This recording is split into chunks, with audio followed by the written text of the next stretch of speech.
नमस्कार बच्चों। आज हम बात करेंगे स्पेक्ट्रोस्कोपी के पार्ट सेकंड में। अपनों ने पार्ट फर्स्ट में पढ़ा था कि जो अल्ट्रा वायलेट और विजिबल स्पेक्ट्रोस्कोपी है वो एक प्रकार की एब्जॉर्प्शन स्पेक्ट्रोस्कोपी है। यानी कि कोई भी जो कंपाउंड है जब वो सन से आने वाली या लाइट सोर्स से आने वाली लाइट को, मोनोक्रोमेटिक लाइट को ऑब्जर्व करता है तो उसके जो मॉलिक्यूल्स हैं उनके मॉलिक्यूल्स में एनर्जी पा करके एक्साइटेशन होता है, और ये एक्साइटेशन से जो है ना इलेक्ट्रॉनिक ट्रांजिशन होता है, जिससे क्या है कि अपने को स्पेक्ट्रम प्राप्त होता है। उसकी स्टडी को स्पेक्ट्रोस्कोपी कहते हैं। तो इसके लिए जो इंस्ट्रूमेंट यूज़ में लिया जाता है उसको कहते हैं स्पेक्ट्रोफोटोमीटर। स्पेक्ट्रोफोटोमीटर। तो ये स्पेक्ट्रोफोटोमीटर है ना, उसका एक क्या है डायग्रामेटिक रिप्रेजेंटेशन है। इसमें क्या होता है कि इस स्पेक्ट्रोफोटोमीटर के अंदर अलग अलग कंपनीज के अलग अलग तरह के स्पेक्ट्रोफोटोमीटर होते हैं। तो उसके अंदर क्या है, जो ये एक कॉमन जो स्पेक्ट्रोफोटोमीटर है उसका स्कीमेटिक डायग्राम इस प्रकार होता है। सबसे पहले क्या होता है, हर स्पेक्ट्रोफोटोमीटर के अंदर एक लाइट सोर्स होता है।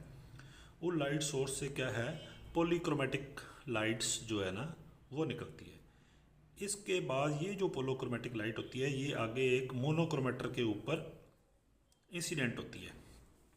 ये मोनोक्रोमेटर क्या करता है, इस जो पॉलीक्रोमेटिक लाइट है ना उसको क्या है मोनोक्रोमेटिक लाइट के अंदर कन्वर्ट कर देता है, इसीलिए इसको मोनोक्रोमेटर कहते हैं। ये जो लाइट होती है मोनोक्रोमेटिक लाइट है, ये जो एक इसके बाद एक सैंपल ट्यूब रखी होती है। सैंपल ट्यूब जिसके अंदर सैंपल रखा होता है, जिस सैंपल का हमें स्पेक्ट्रम प्राप्त करना होता है। तो उस सैंपल के ऊपर ये लाइट गिरती है और सैंपल के जो मॉलिक्यूल्स हैं वो इस लाइट को ऑब्जर्व करके एक्साइटेशन स्टेट में आ जाते हैं। और जो ये इसमें सैंपल में से पास इलेक्ट्रॉनिक ट्रांजिशन होती है, उस ट्रांजिशन के कारण जो है ना जो वेव्स निकलती हैं, जो ये वेव्स होती हैं ना उनको, ये वेव्स आगे एक डिटेक्टर में जाती हैं। डिटेक्टर क्या करता है, इनको रीड करता है। रीड करके इनको क्या करता है कि इन इलेक्ट्रिकल जो रेडिएशन है ना, इलेक्ट्रिकल रेडिएशन है, सॉरी लाइट रेडिएशन, जो ये निकल के लाइट आई है इसके ऊपर गिरने के बाद इस लाइट को इलेक्ट्रिकल रेडिएशन में कन्वर्ट कर देता है, चेंज करता है, यानी कि अपने पढ़ने लायक बना देता है। और ये डिटेक्टर से निकलने के बाद ये जो इलेक्ट्रिकल रेज हैं, इलेक्ट्रिकल रेडिएशन है, ये रेडिएशन क्या है एक एम्पलीफायर में जाती है। एम्पलीफायर इनकी क्या है, इस जो इलेक्ट्रिकल रेडिएशन है उसकी क्या है, उसको एम्पलीफायर कर देता है। एम्पलीफायर करने के बाद ये जो रिकॉर्डर में जाती हैं, और रिकॉर्डर क्या है इस जो इलेक्ट्रॉनिक ट्रांजिशन है इनको एक ग्राफ के रूप में रिकॉर्ड करता है, जिसे हम आउटपुट के द्वारा प्राप्त कर लेते हैं। अब इनकी डिटेल से देखते हैं कि जो ये लाइट सोर्स होता है, लाइट सोर्स में अपने दो प्रकार के लाइट सोर्स यूज़ किए जाते हैं। एक तो लाइट सोर्स जो यूज़ किया जाता है वो होता है ड्यूटेरियम लैंप।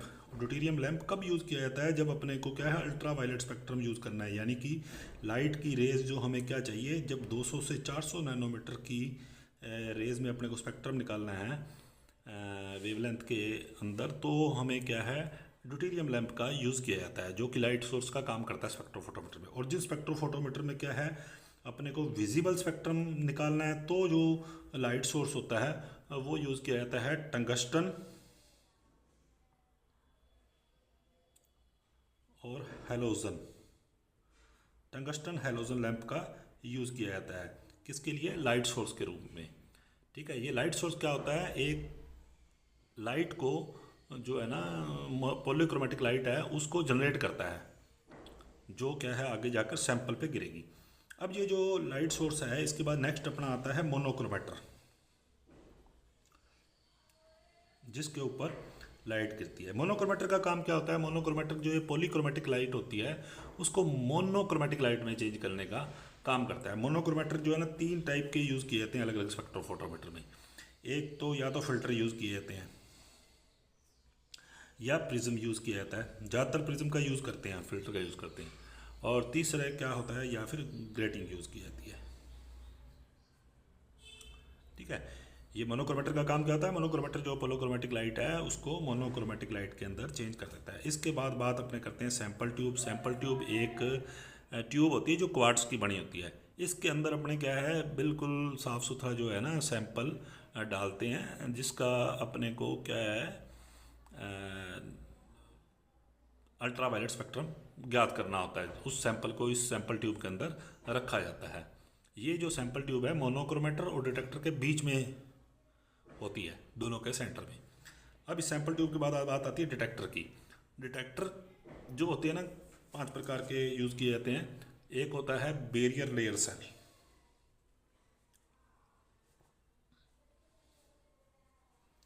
ये क्या है? डिटेक्टर है। डिफरेंट टाइप की कंपनीज डिफरेंट टाइप के डिटेक्टर यूज़ करती हैं। Barrier cell. दूसरा होता है फोटो ट्यूब सेल।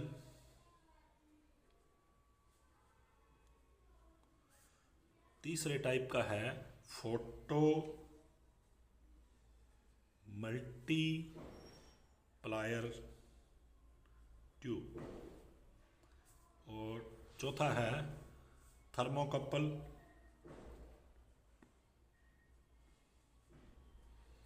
और पांचवा होता है इसमें बैलोमीटर। ये डिटेक्टर जो है ना डिफरेंट टाइप के यूज़ किए जाते हैं। ज़्यादातर कॉमनली यूज़ किया जाता है फोटो मल्टीप्लायर ट्यूब का। तो different different companies different different detectors का यूज़ करती हैं। काम सभी का एक होता है डिटेक्टर का, कि जो ये इलेक्ट्रिकल लाइट रेडिएशन को इलेक्ट्रिकल रेडिएशन में कन्वर्ट करता है, ताकि हम वो क्या है आगे एम्पलीफायर से रिकॉर्डर में जा सके। और आगे एम्पलीफायर आपको बता ही दिया है कि एम्पलीफायर होता है। एम्पलीफायर इस इलेक्ट्रिकल रेडिएशन को एम्पलीफायर करता है ताकि पढ़ने लायक बन सकें, और रिकॉर्डर उसको रिकॉर्ड करता है जो हमें आउटपुट के रूप में मिलती है। तो आज इंस्ट्रूमेंटेशन में सिर्फ इतना ही। Thank you.